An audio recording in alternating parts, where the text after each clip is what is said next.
Good morning, everyone, and thank you for being here today. I'm excited to introduce our presentation on the Zamil air-cooled chiller. Today, we'll be focusing on the model R-134a BMCA, which is a 100 TR chiller using R-134a refrigerant. Additionally, we'll discuss our fixing plan for Bitzer compressors, specifically the CSH757090Y model.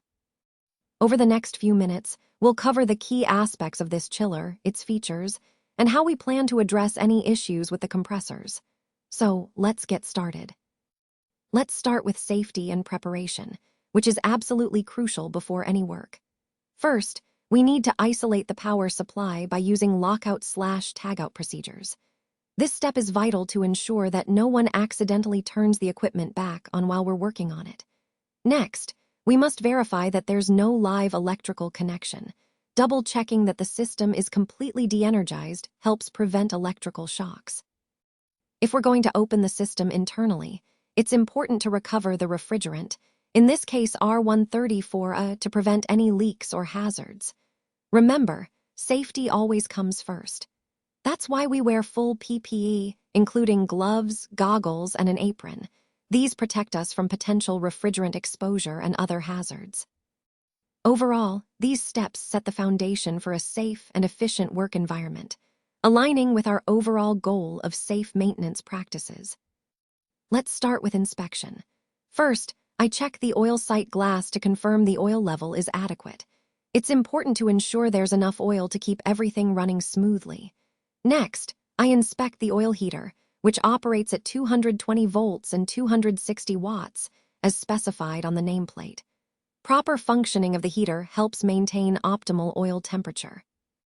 Then, I test the oil pressure differential switch to make sure it's working correctly, as this switch is crucial for monitoring the oil pressure differences.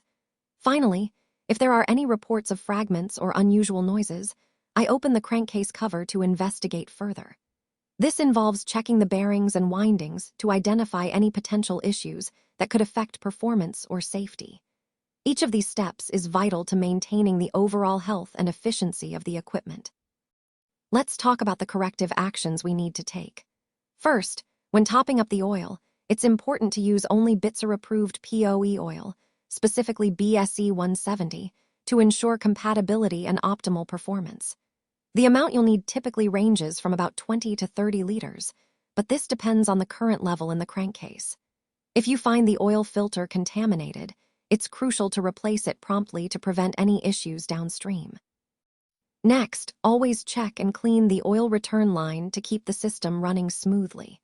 If you detect internal damage to the compressor, the solution involves either repairing the affected parts or replacing the entire compressor, such as the model CSH757090Y. These actions are key to maintaining the efficiency and longevity of the system, and they directly connect to our overall goal of reliable operation and minimizing downtime. Now, let's move on to the reassembly and charging process. First, it's crucial to evacuate the circuit properly, ensuring we reach a vacuum of less than 500 microns. This step removes any moisture and air, which could cause issues later on.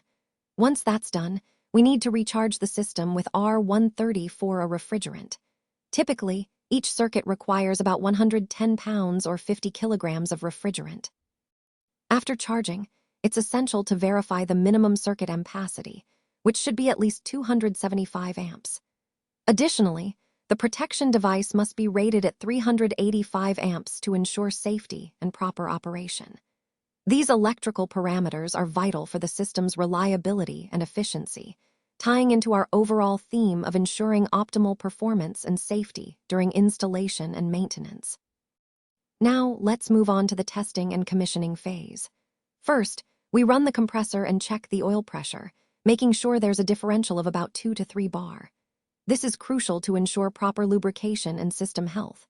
Next, we monitor key parameters like superheat, subcooling, and the pressures on both the suction and discharge sides. Keeping an eye on these values helps us verify that the system is operating efficiently and within safe limits. We also need to check for vibration and noise levels.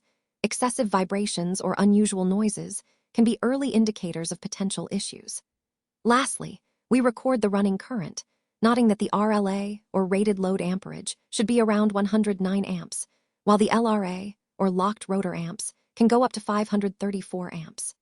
These readings are vital for confirming that the compressor is functioning as designed and for diagnosing any anomalies during operation. This step is essential in ensuring the overall reliability and safety of the system before it goes fully into service.